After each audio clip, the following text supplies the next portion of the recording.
بریم با هم دیگه ساخت این کاور خیلی قشنگ و یاد بگیریم. برای این کار میام یه مربع وسط کارمون رسم میکنیم که دور و برش یه حاشیه قرمزی ایجاد بشه و بعد از اینکه این کار انجام داده و یه حاله سیاهی پایین کار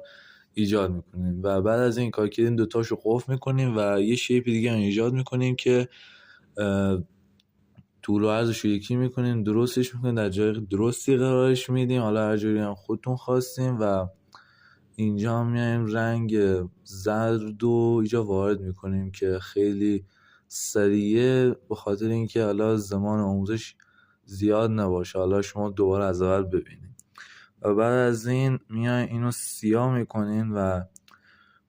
اینو درستش میکنین و دوباره یکم گردش میکنیم، میذارین سر جاش و نوشته ها حالا اینجا میذارین